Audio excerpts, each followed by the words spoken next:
Assalamualaikum warahmatullahi wabarakatuh. Halo teman-teman, perkenalkan nama saya Fizria Naswa dari kelas 12 Perawat SMK Bakti Kencana Citadap. Di sini saya akan meresensikan sebuah novel yang berjudul Cinta Subuh. Nah, sebelum masuk ke dalam review novel, yuk kita kenalan dulu sama penulis novel dari Cinta Subuh. Jadi novel Cinta Subuh ini merupakan salah satu novel karya dari Muhammad Ali Gifari atau yang sering dipanggil Bang Ali. Nah, Bang Ali ini merupakan seorang ayah dan suami yang merangkap pekerjaan sebagai pemimpi. Ia suka akan tulisan-tulisan yang mudah dipahami dan menginspirasi, dan hobinya juga dalam bercerita membuat Bang Ali ini menyalurkannya dengan menulis cerita dan skenario film. Nah, penasaran kan sama isi dari cerita novel Cinta Subuh? Yuk, mari kita simak isi dari novel Cinta Subuh ini.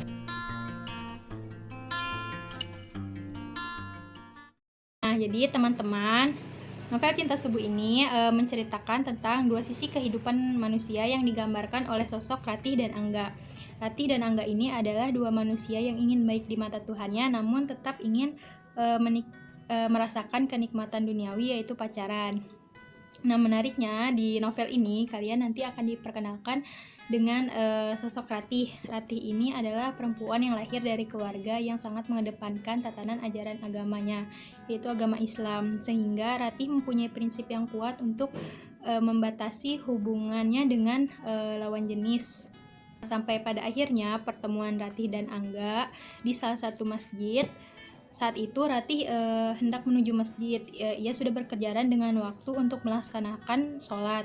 Namun di situ ia bertemu dengan Angga, dan Angga mengajaknya untuk berkenalan.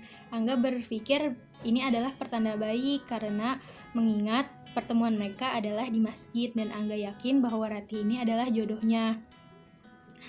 Sampai pada akhirnya Angga berusaha untuk memberikan yang terbaik agar ia dapat mendapatkan hatinya Ratih. Perjuangan Angga itu yang akhirnya membuat Ratih luluh dan mempertimbangkan atau mengkaji ulang prinsipnya tersebut. Sampai pada akhirnya keduanya pun berpacaran.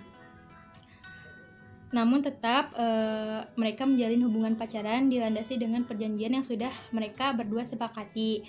Nah, dengan adanya perjanjian ini, Ratih berpikir ia menjalankan hubungan tetapi tetap menjalankan juga nilai-nilai agama, dan hubungannya ini sebagai penyemangat keduanya dalam menjalankan ibadah, salah satunya yaitu sholat subuh. Seiring berjalannya waktu, tak terasa keduanya melakukan kebiasaan-kebiasaan layaknya sepasang kekasih pada umumnya, seperti jalan berdua, nonton, dan ngobrol ngalor ngidul sampai lupa waktu, bahkan lupa teman. Dan Ratih pun saat itu mendapatkan protes keras dari kedua temannya, yaitu kedua sahabatnya itu berpikir Ratih bukan hanya saja melanggar prinsipnya untuk tidak berpacaran, tetapi Ratih juga dengan berpacaran membuat hubungan persahabatan mereka renggang. Meskipun demikian, Ratih tetap merahasiakan hubungannya dengan Angga dari kedua orang tuanya, dari teman-teman, dan juga sahabatnya. Dan Ratih pun tetap menjadi aktivis mahasiswi yang aktif dalam kegiatan-kegiatan kemahasiswaan, terutama kegiatan yang berbau Islami. Sampai akhirnya keaktifannya tersebut dalam kegiatan-kegiatan mempertemukannya dengan laki-laki bernama Arya. Nah, Arya ini adalah salah satu mahasiswa yang juga aktif dalam kegiatan Islami. Ia juga pernah beberapa kali mengisi sebagai penceramah di masjid kampus dalam kegiatan-kegiatan. Nah, dari awal pertemuannya dengan Arya, Ratih merasakan ketertarikan atau rasa kagum terhadap Arya, dan tanpa Ratih sadari juga Arya pun memiliki rasa yang sama seperti rasa Ratih kepada Arya. Namun Ratih tetap merasa bahwa kekagumannya dengan Arya ini hanyalah kekaguman biasa, karena ia tetap menghargai Angga sebagai pasangannya. Seiring terjalinnya hubungan antara Ratih dan Angga, keduanya pun saling mengenal satu sama lain. saling mengenal sifat, sikap, dan karakter masing-masing. Sampai akhirnya Rati pun mengetahui kebiasaan buruk Angga yang selalu telat melaksanakan sholat subuh. Angga ini sangat sulit untuk dibangunkan sholat subuh dan selalu telat melaksanakan sholat subuh. Namun Rati tetap bersabar dan selalu membimbing Angga agar selalu memperbaiki sholat subuhnya itu. Namun waktu berjalan, Angga tetap dengan kebiasaan buruknya itu.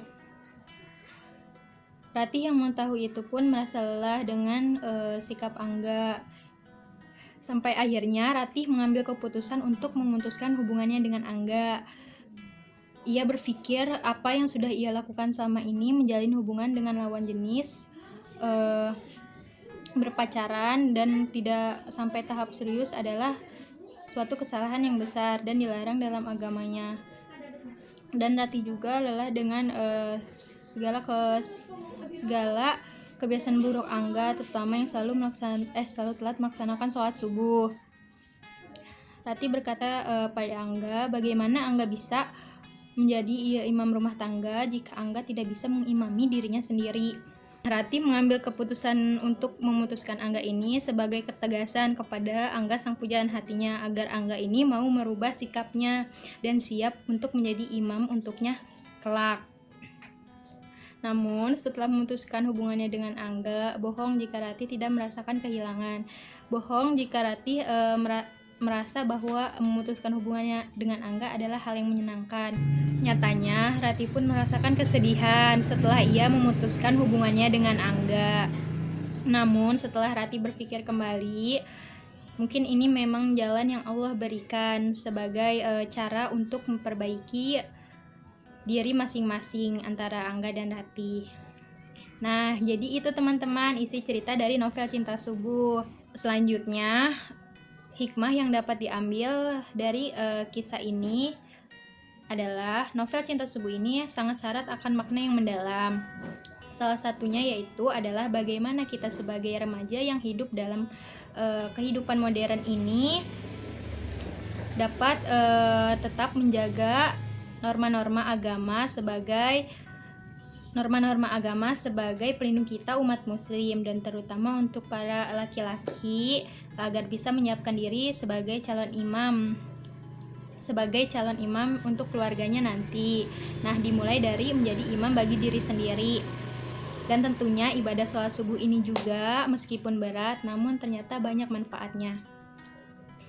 Nah, menurut saya kelebihan dari novel Cinta Subuh ini, kata-kata yang dituturkannya itu secara santai namun syarat akan makna kebaikan yang mendasar. Makna kebaikan yang mendasar rasanya seperti diberitahu namun tidak seperti digurui. Nah, kekurangan dari novel Cinta Subuh ini menurut saya banyak percampuran kata-kata yang kurang pas dan tidak seberapa mengganggu memang, akan tetapi jika diperbaiki pasti akan lebih rapi. Nah, itu saja teman-teman review dari novel Cinta Subuh. Mohon maaf bila ada kata-kata atau penjelasan yang kurang dimengerti. Kurang lebihnya mohon maaf. Wassalamualaikum warahmatullahi wabarakatuh.